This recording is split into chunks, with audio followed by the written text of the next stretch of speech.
Hey, what's going on, everybody? It's me. It's the original gamer, Stevie Stroh. We are back for another gameplay goodness video featuring a very cool game for the Radio Shack color computer.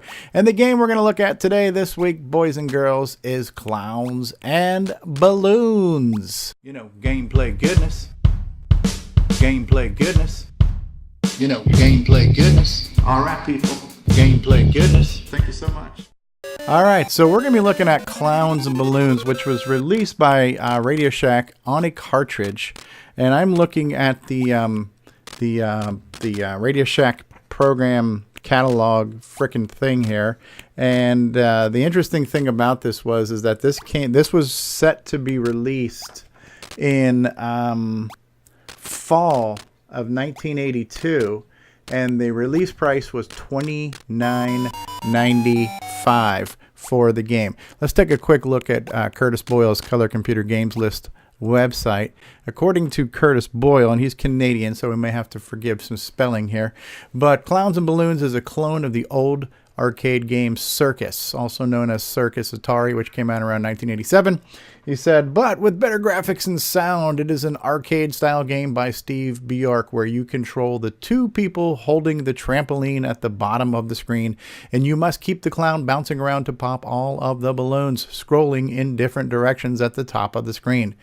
When the clown first starts bouncing, he doesn't go very high. The longer you keep him going, the higher he will bounce. You can bounce the clown off the walls too, but not off the floor. You lose a life at that point. One cute thing about the game is that it plays little blips of circus-style music each time you complete popping a row of balloons, which also gives you a small breather.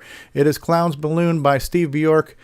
Through Datasoft. It was published by Radio Shack and Tandy, released in 1982, requires 16K, will run on a color computer 1, 2, or 3, requires a joystick. But let's take a look at something else here too, because the manual is kind of cute. One of the things that we discovered was when we talked to some of the authors of these games is that most of the time the manual was produced by the software company and not by the game author. And so sometimes the manuals and the backstories were completely contradictory or just out of place for what the game was. But in the case here of the Clowns and Balloons manual, I really think whoever did this one got in the spirit of this. So let's just look at some of this, because the whole thing is done in kind of like a rhyme, which I thought was kind of cute. So the first thing that we will see here is, leave your daily cares behind you for an hour or a day. Come and join our traveling circus. Read these notes and you can play. Object of the game. White balloons will start appearing in rows across the screen. There will be a man to pop them, leaping on a trampoline. Can you guess where this is leading? Can you guess what you must do? When the man starts falling downward, catching him is up to you.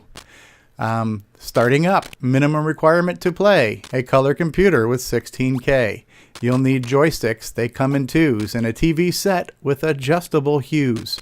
Your cartridge goes in the slot on the right, but don't try to force it, but it does fit tight. Tune the TV to channel 4 or 3. Set the computer selector switch accordingly. Connect the right-hand joystick, please. Read the back of the keyboard to do it with ease. Turn the color computer and TV on now. Are you ready to start? Okay, here's how. Playing levels. Hear the circus music playing. See the colors flashing bright. On the screen you'll see our name, and you'll see the copyright. If you want to see the circus, but the band has more to play, you can press just any key to start the circus right away. That's to bypass the marquee title screen. Now you see a demonstration on the purpose of this game. See the trampoline that's moving? You'll learn how to do the same. First you choose a playing level. 1 is best if you are new. Press 3, the hardest level. In between, of course, is 2. To start, you press the fire button. Then get ready for the fun. If you simply press this button, you will start at level 1. Very Dr. Seussy here. So, playing. Now you see our little circus. See the clowns with the trampoline? Use the joystick and you'll move them back and forth across the screen. There's the first man on the ladder. See how quickly he can climb? He just wants to pop the balloons, and he's not wasting any time. For scoring, when the man starts falling downward, try to catch him if you can. Every time you catch him, your score will increase by 10. Did you miss him? Is he standing upside down on his poor head? Now the band is playing for him. It sounds sad. He must be dead. Don't give up, though. You're not through yet. Wait a bit and you'll see another man starts climbing upward. All in all, there will be 3. I think I screwed up that rhyme there, but who cares? Okay. Every time a man has fallen, your current status will be clear. The men remaining will line up. A men left number will appear. See the rows of white balloons floating? Do you really want to win? Make the man bounce even higher till he pops them with his pin. The lowest balloons earn 20 points. The middle balloons are better yet. When you pop a middle balloon, you get 50. It's 50 points that you will get. The top row score is much better, 100 points for every pop. There's a better way to score, though. Keep on reading this. Don't stop. And here's this picture spanned 2 pages, but it showed the guys holding the trampoline there. So, bonuses. For every row that's popped in order, bottom, middle, top row last, you'll get an extra bonus. Now, what could this be, you ask? You'll get 10 times the value of just one balloon would earn. We'll give you some examples so that you can easily learn. If you pop the bottom row, before the top 2 rows are gone, you'll get 200 extra points. Now keep it up. You can't go wrong. When you win this kind of bonus, you'll see a dancing man. After extra points appear, be ready. Catch him if you can. The middle row is popped in order. When no balloons appear below, we'll win you 500 bonus points. Again, the bonus points will show. The top row bonus is 1,000 if you pop the whole row last. I'm afraid there's a catch, though. And what could that be, you ask? When you pop a row completely, there are balloons still left below. Watch the row so proudly emptied fill with balloons again. Oh no. There's still another bonus. It's yet a little harder yet, but it's really worth the effort. It's the best thing you can get. When you choose your playing level, on the screen you'll see a score. Beat this number and you'll find instead of 3 men, you'll get 4. Oh, that's right. So at the beginning of each level, it says, next bonus at so many points. Okay. When you have the whole screen emptied, with the help of the buffoon, you might think the game is over. Better think again, and soon. Since you're getting so much better popping every balloon in sight, the rows of balloons will appear. This time they put up a fight. They will start to travel faster just to make it hard to score. Congratulations, you're an expert. We can't tell you anymore. Ending the game. When you want to end the game or start another or quit, you can stop the game in progress. It's break key that you'll hit. There's just one more thing to remember, so we can leave you in no doubt. Be sure to turn off your computer before you take your cartridge out. So I thought that was really cute. I thought they actually did a decent job making the manual really match the theme of the whole clowns and circus theme. Now, I am playing this on a real color computer. I'm playing it on a Color Computer 3 with an RGB to SCART cable. Obviously, I have the composite artifact colors coming through here right now. And I've been practicing, believe it or not. And this is a freaking hard game. I've tried several different joysticks. I am currently on a Black Beauty joystick. I've tried the deluxe joystick. I even got clever. I tried using the Radio Shack Black mouse, thinking this would be a perfect game for a mouse, but that mouse is so heavy that it's literally impossible to respawn. So you can see here I do have a high score of over 5,000, so contrary to popular belief, I have been able to clear one full round of this game, although it's pretty hard, and even though I've practiced it several times, it's hard to clear entire round. But that's what we're going to try to do right now, and we're going to try to beat this on level 1. So here we go, boys and girls. And right now it says bonus play at 5,000. That number is completely random. Every time you start the game and every time you start a new level, what your bonus play is will vary. I've seen it as low as 5,000. I've seen it as high as 11,000. And I guess theoretically, if you reach that number, you'll get an extra life. Okay, and so right now I am just moving my trampoline back and forth. Starts off fairly slow, but the pace definitely picks up.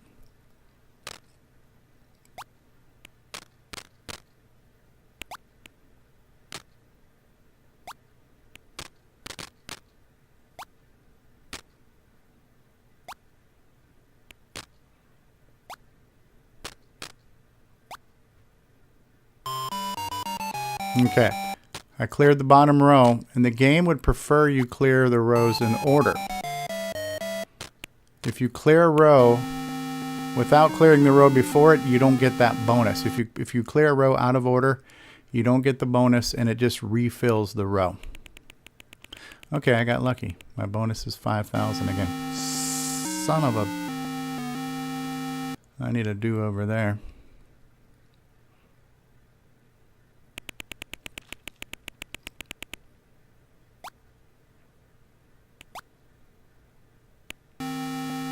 Okay.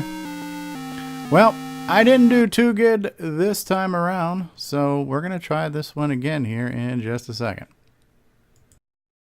Hi, this is Max Jackson live from Coco Fest, and you're listening to The Real Game, Steve Bjork. Now we're going to try this crap again. It's very, very touchy with where you position the joystick. And it's very unforgiving on your positioning to catch the guy.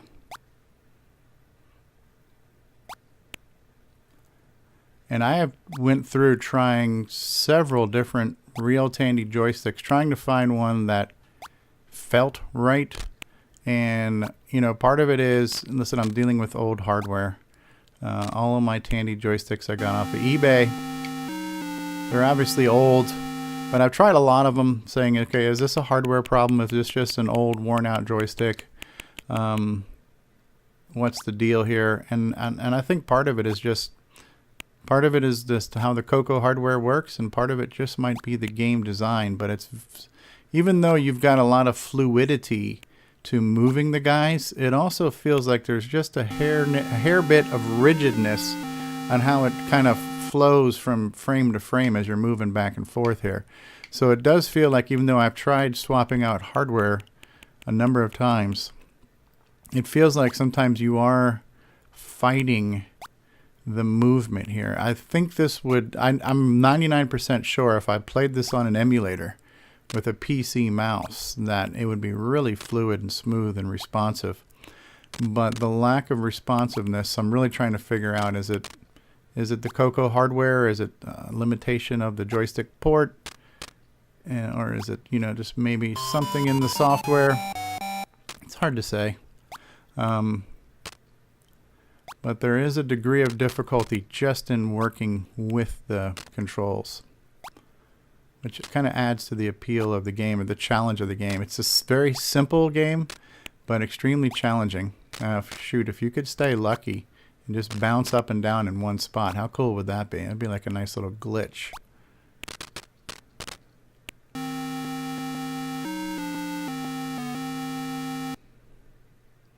Men left 2. What was my bonus? It's bonus 8,000. Well, I haven't even gotten that high in the game, so probably won't happen this time around.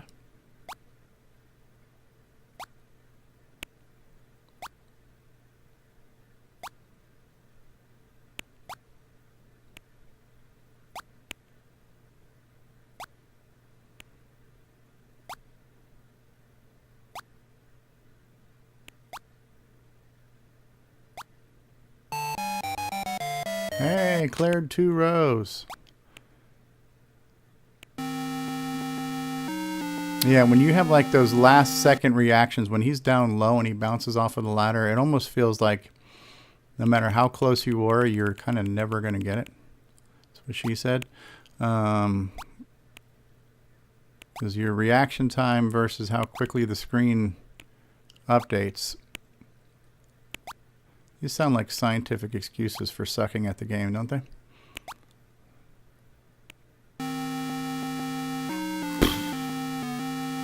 Alright, well that's 2 attempts at level 1. You know what, for craps and giggles, we're going to try level 2 right after this. Hi, this is Sean Wheatley, and you're listening to Coco Talk with the original gamer, Stevie Bjork. Alright, so we're going to try level 2. So we're going to press 2 on the controller, and let's see what that's all about. I have a feeling it's just going to be a heck of a lot faster.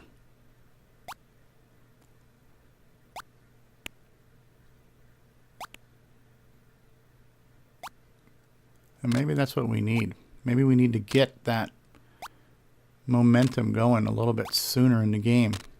Actually, right now, of course, I'm going to say something and jinx myself, but I can say right now it actually feels like the pacing of the bouncing is right at a nice sweet spot where he's kind of getting where you want him to be and at a speed where you can still stay with him.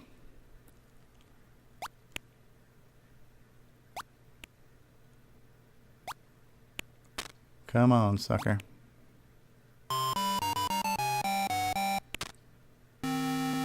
Oh, I also noticed that because this is on level 2, there's no high score here because I haven't played on level 2 yet.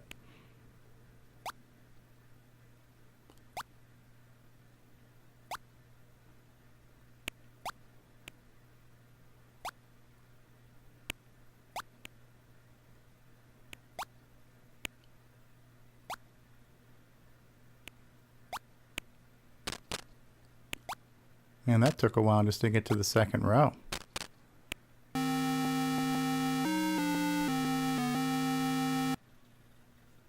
Alright, so level 2, it's a pain in the ass.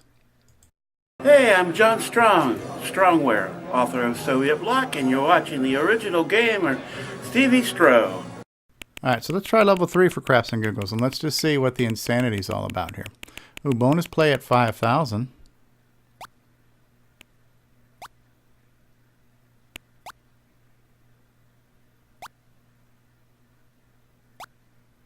And only about 3 or 4 bounces, I've already reached the first row. So it seems like the momentum picks up a little quicker on level 3. So the gravity factor has been reduced.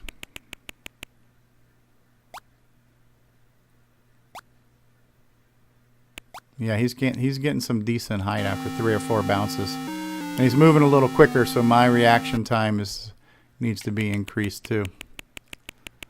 Yeah, so on the one hand, it seems like you can move the guys pretty quickly, but it just seems to lack the precision that you really want.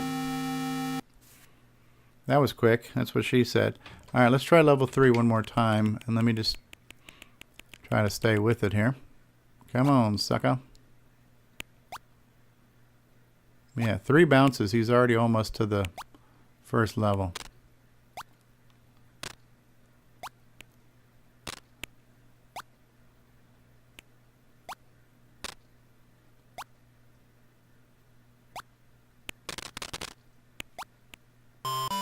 Wow.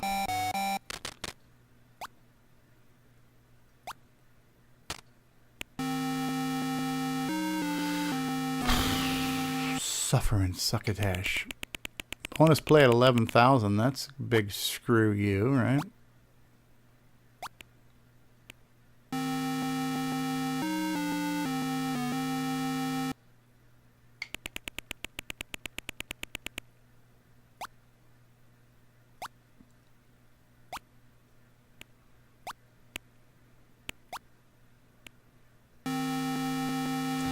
Alright, this is some BS here. Alright, so we'll go back and take a quick commercial break, and then we'll go back and we'll try to play it one time on level 1 or maybe a few times. I would just like to see me get through and clear a whole frickin' round. So we'll be right back after these words. Hi, this is the award-winning Alan Huffman of Subbeat Software, and you're watching Stevie Fall Off Cliffs. At Gsoft, we make games for the TRS-80 color computer, TRS-80 MC10, and Dragon computers. Our basic games cover the range of genres from arcade, to text adventures, to simulations, to 3D dungeon crawls. This is our latest puzzle game from Japan, Fruit Panic. So come on and drop by our website and download our latest games. Alright, well, I'm a stubborn son of a bitch, so I am not going to stop playing this game, or I'm not going to stop making this frickin' video until I clear one frickin' level on this godforsaken game here.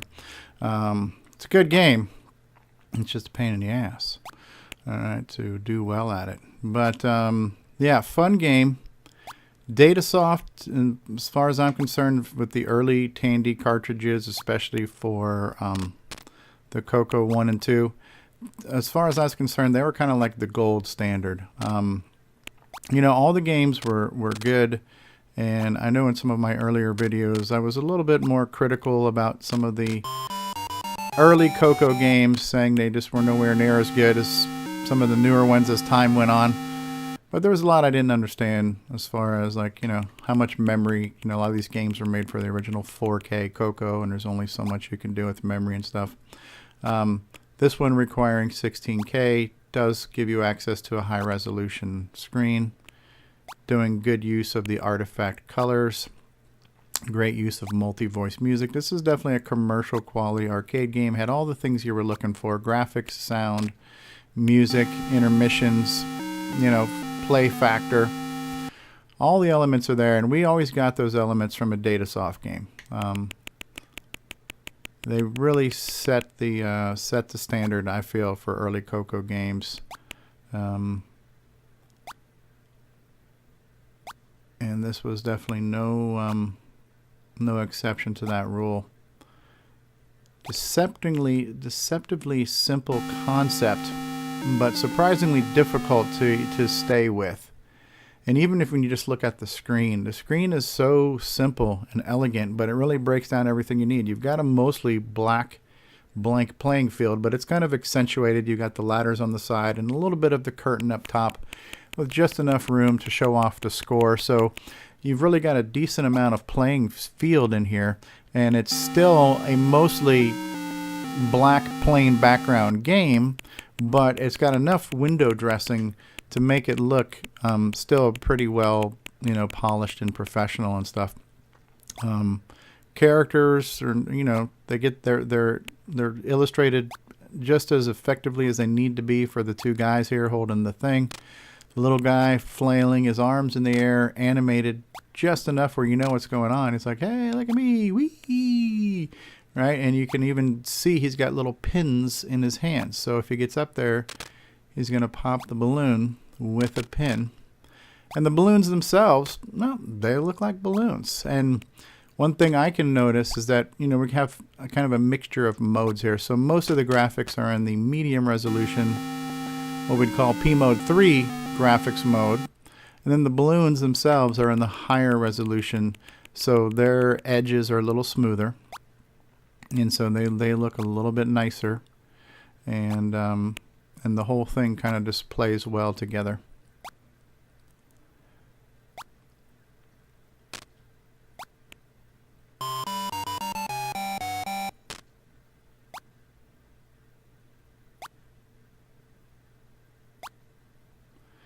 Yeah, da da da dee, da da da na na na na na na na na.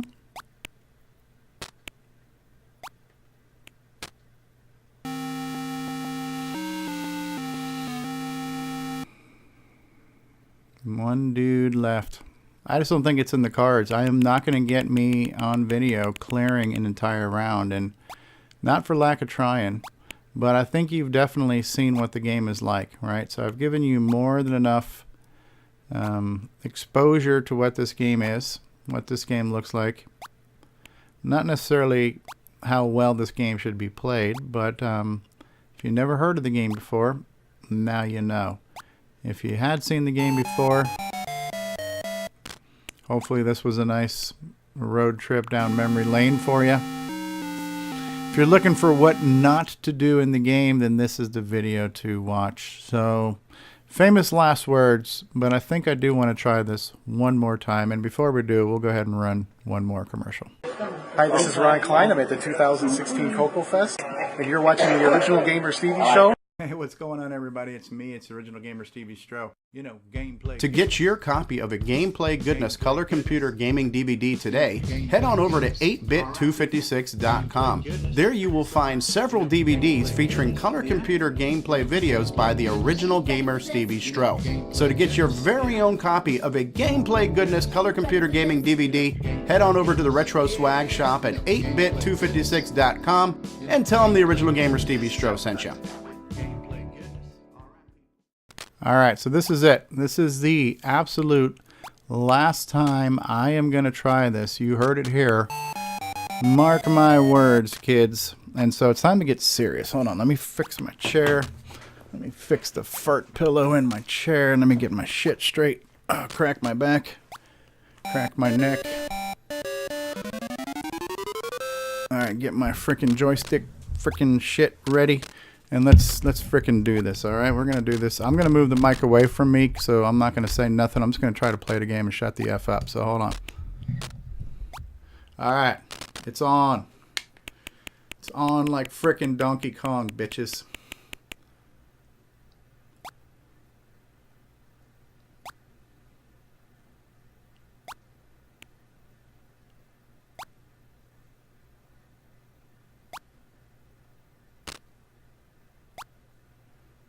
Ya da dee dee dee da da doo doo. La da dee dee dee da da doo doo. Ya da dee dee da da da da da da da da da da da.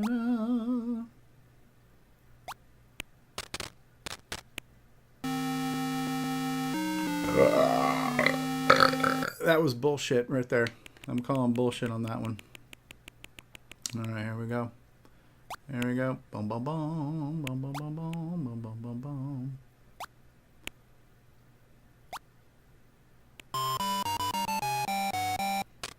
Ya ta ti di di ta ta tu tu.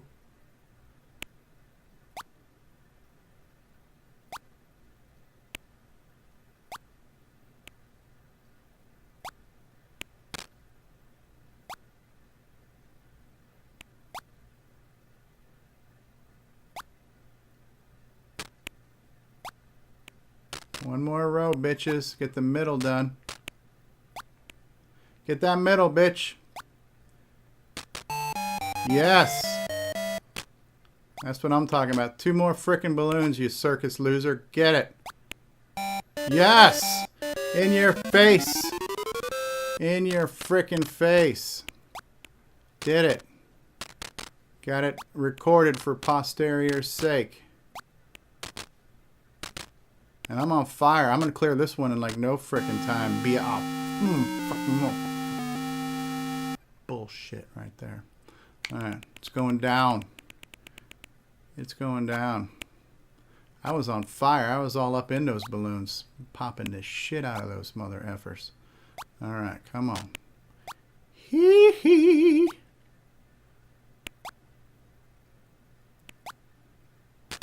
Yeah, a whole nother bonus frickin' row. Looks like it's going to happen to the top there, too. I don't need more points. I need to pop these mother effers. Come on. Yes! 2 rows. Woo! Yes! In your freaking face! That's 2 rounds. I cleared 2 rounds. So suck on that. Alright, I think that's it. Oh! I got the freaking bonus freaking play! Yes!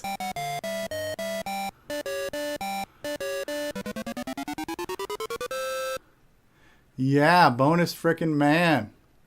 Hell yeah. It's on. It is on like the break of dawn. Oh, and the word bonus play stays on screen the whole time. So this is your one chance to not screw up, and of course I did it. Alright, well that's cool. So there was a happy ending. I actually made it to, I don't remember, I cleared at least 2 screens. Got a new high score, 7,140. And yeah, so what we've seen here, boys and girls, is clowns and balloons. It's hard to believe. I just want to switch over to this one more time because I want to find this in the Radio Shack catalog. So Project Nebula was selling for $39.95. Polaris, $29.95. Clowns and Balloons was $29.95. But as we flip through here now, Space Assault $29.95, Microbes $24.95, Galactic Attack $29.95, Shooting Gallery $29.95, Super Bust Out $29.95, Popcorn, another Steve Bjork title, $24.95. So Popcorn was $5 cheaper than this game, a $25 cartridge, available summer '82. So Popcorn wasn't even out yet. But let's look at some of these titles here. So Dino Wars was $39.95. So Dino Wars cost more money than this game did. Then we had Skiing for $39.95. Wow, that was an expensive cartridge. Wildcatting was $29.95. So yeah, these things here are a neat little trip down memory lane, looking at these little program catalogs, what the games look, this came with every cartridge you bought in a box. You got one of these, so you knew. And then in the back of this, it even had a little checklist where you could check off the games you had or the program packs you had, so you can kind of keep a little inventory of that. So that was kind of cool. All right, guys. Well, I don't even know how long I've been recording this. Way too long, I can tell you that much. I hope you did enjoy this video. I have been the original gamer, Stevie Stro. We have been watching Clowns and Balloons by Steve Bjork, released through Datasoft for Radio Shack on a cartridge, released in fall of 1982 for $29.95 on a ROM pack cartridge, program pack cartridge, all kinds of cool stuff like that. So I hope you enjoyed this video. If you're not already familiar with our color computer website, it's imacoconut.com. That's imacoconut.com. All kinds of cool Coco things for you there. If you like these videos and you want to support the cause, you can get yourself a Coco t-shirt, coffee mug, or a mouse pad at 8bit256.com. You can also get some of my DVDs there. And if you're not familiar with our weekly live talk show, which Steve Bjork, the author of this game, is a regular on, you might want to check out Coco Talk at cocotalk.live, where you can watch us live. You can listen to us as a podcast. You can watch us as a video podcast. And we talk about the color computer every single week. So thank you so much for watching Coco Forever, and we'll see you next time. Peace, people. Hey, what's going on, everybody? It's me. It's original gamer Stevie Stro. Gameplay goodness. Gameplay goodness. Gameplay goodness. All right, people. Gameplay goodness. Thank you so much. Gameplay goodness. Yeah. Gameplay goodness. Are you ready for this? Gameplay goodness. Yeah.